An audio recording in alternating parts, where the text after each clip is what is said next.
Thank you, thank you. Before I begin, good afternoon. Welcome to the post-lunch haze.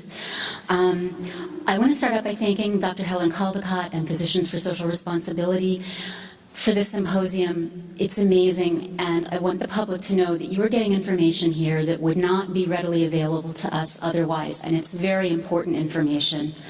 So thank them from the bottom of my heart.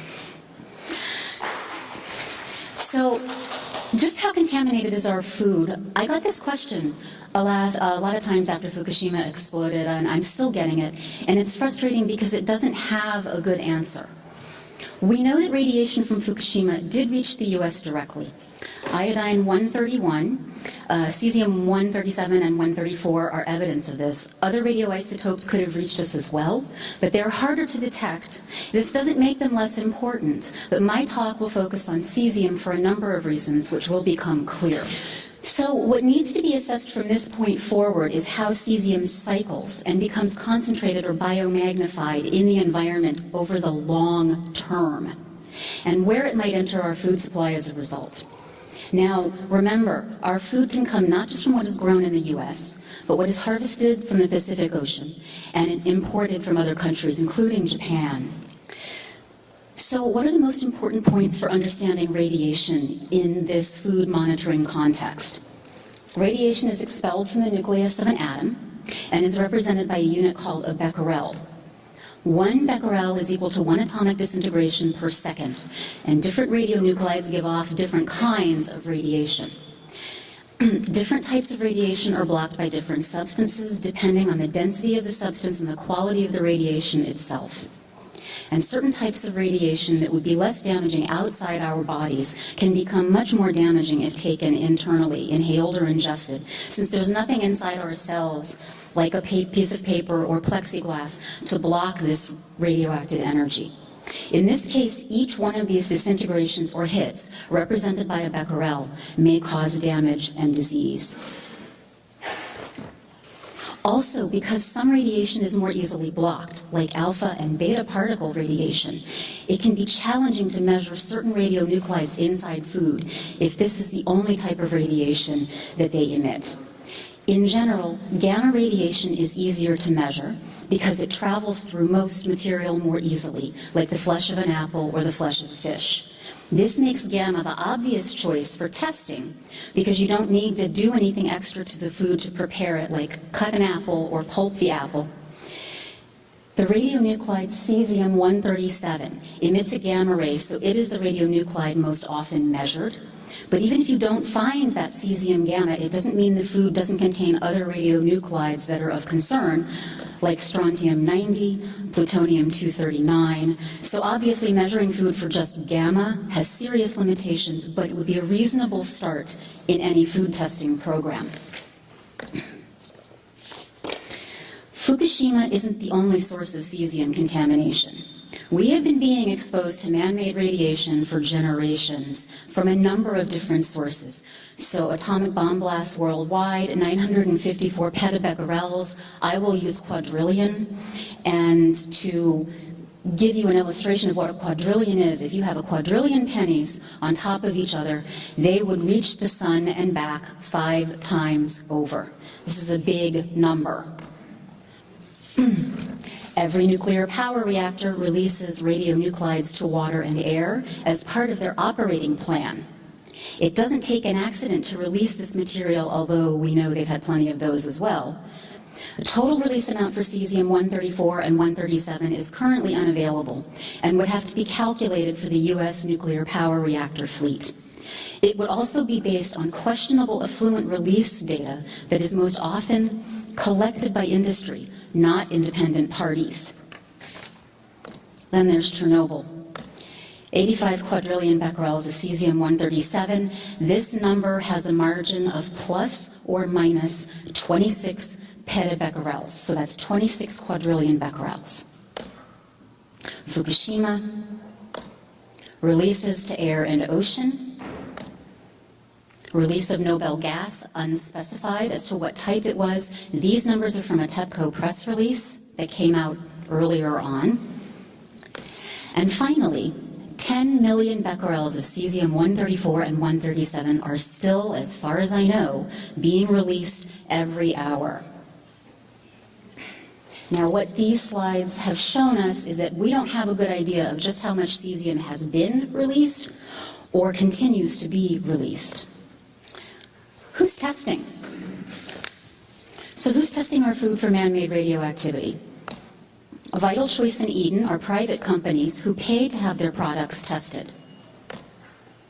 Berkeley Nuclear Department ran about 115 total samples. I think all of them were from California. Most were from 2011. FDA, EPA, and DOE have severely curtailed their monitoring since the initial days of the accident.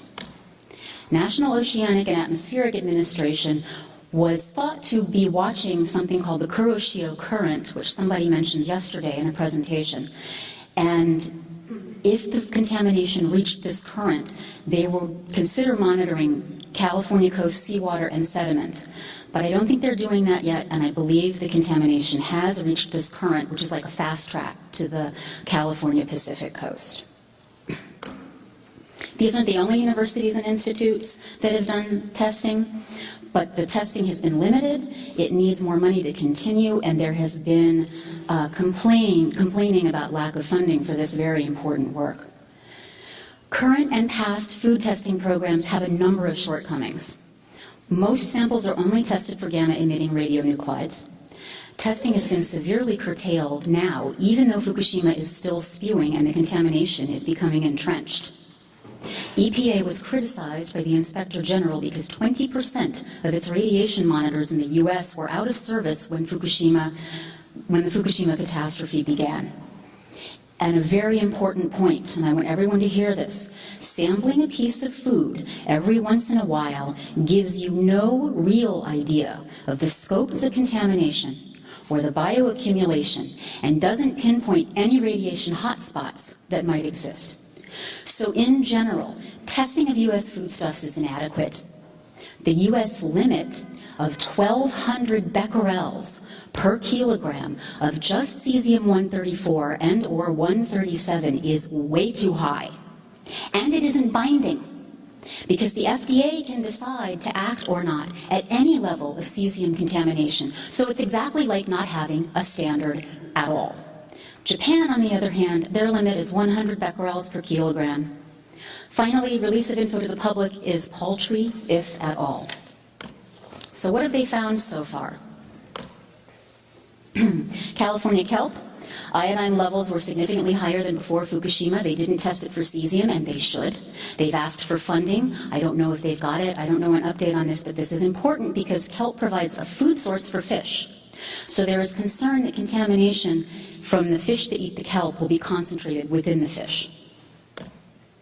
Pistachios grown in California were shipped to a Japanese supermarket. The Japanese supermarket tested 18 becquerels per kilogram of cesium-134 and 137. Beef raised in Japan was tested and approved for market sale and then recalled, but not before it was fed to Japanese school children. All of this beef could have been sold to the U.S., and the FDA may not have pulled it. California grass, 14 becquerels per kilogram, cesium-134 and 137. Grass, like kelp, is the beginning of a potential biomagnification chain which could concentrate cesium in cattle, for instance. And as Berkeley put it on their monitoring site, for understanding the time dependence of food chain results, the grass and soil is what to look at.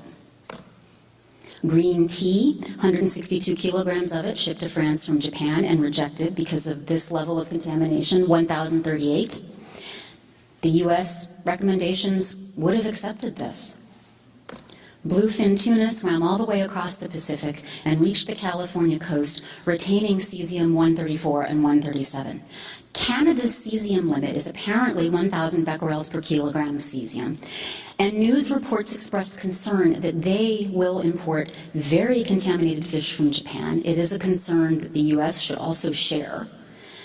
They were also concerned because contamination was higher in 2012 than it had been in 2011. And this fits with cesium's tendency to biomagnify, but we will have to stay tuned, and we should keep measuring ocean fish from the Pacific for cesium.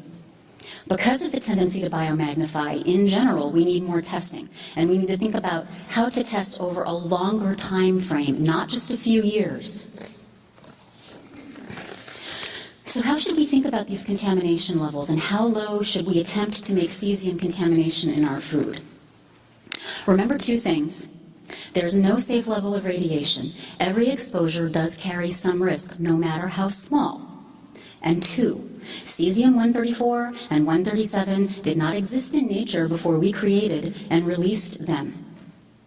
This graph is from ICRP Report 111. ICRP stands for International Commission on Radiological Protection. They recommend how much exposure is okay for humans. Governments follow these recommendations when setting standards. This graph shows us even what are considered very small amounts of cesium when ingested routinely can build up to unexpected levels in the body. So it specifically shows that after about 3 years, ingesting 10 becquerels per day of cesium-137 can cause a buildup to over 1,400 becquerels total cesium-137 in your body. For a child who weighs about 30 kilograms, or about 66 pounds, this would be about 50 becquerels per kilogram of cesium-137 in them. And this number is important because in studies of post-Chernobyl Belarus, cardiac abnormalities, heart problems, developed in children whose bodies contain 10 to 30 becquerels per kilogram of cesium. Irreversible myocardial develop at 50 becquerels per kilogram. Additional pathologies at these low levels can include hormone imbalances, angina, diabetes, and hypertension, which, by the way, are all sort of aging diseases as well. In addition to these diseases, as cesium passes out of your body, its radioactivity starts to damage your kidneys and your bladder, which in turn damages your body's ability to rid itself of the cesium. This could mean that your body could collect cesium more quickly than this graph currently shows, which means the total amount of cesium in your body would be higher over time than this graph shows from chronic ingestion. Why is the U.S. guideline so high? And how about Canada's? Well, it seems to be some sort of official policy to encourage people to accept increasingly radioactive food. Consider this quote, also from ICRP Report 111. There may be situations where a sustainable agricultural economy is not possible without placing contaminated food on the market. As such, foods will be subject to market forces. This will necessitate an effective communication strategy to overcome the negative reactions from consumers outside the contaminated areas. So their plan consists not of informing the public that these contamination levels, what the contamination levels are, so that we can decide for ourselves what is and is not appropriate. It consists instead of convincing us that man-made radiation in small doses is not harmful. So what are we going to do about this? Well, Beyond Nuclear, in coalition with other groups that are part of the Fukushima Fallout Awareness Network, or FAN, are in the process of petitioning the Food and Drug Administration of the United States for a binding contamination limit of 5 becquerels per kilogram of cesium-134 and 137. We're also asking for testing of soils and other things. We are asking that the testing be widespread and that the data collected be recorded in a publicly available database, no matter what the cesium contamination level. A database of this information, if constructed properly, could inform research on cesium mobility, biomagnification in the environment, so it could have a broad usefulness, not just for consumers, but for research as well. If you want an easy-to-understand resource on this whole issue, Silence Deafening Fukushima Fallout and Mother's Response by Kimberly Roberson speaks to the urgent need for food monitoring, as radiation from nuclear power is now migrating to our homes and kitchens. And of course, I'm with Beyond Nuclear. We have a newsletter. We're going to be having a public petition so that people can sign on this issue. We haven't got it up and running yet, but stick with our website, info@beyondnuclear.org, and you can request our weekly newsletter. So, concluding remarks. When I first started to collect information that would help me recommend a level for cesium contamination in food, and 5 becquerels per kilogram was being bandied about. I wondered if this limit and that testing most of our food supply was somehow unreasonable. Through my research, I concluded no, for several reasons.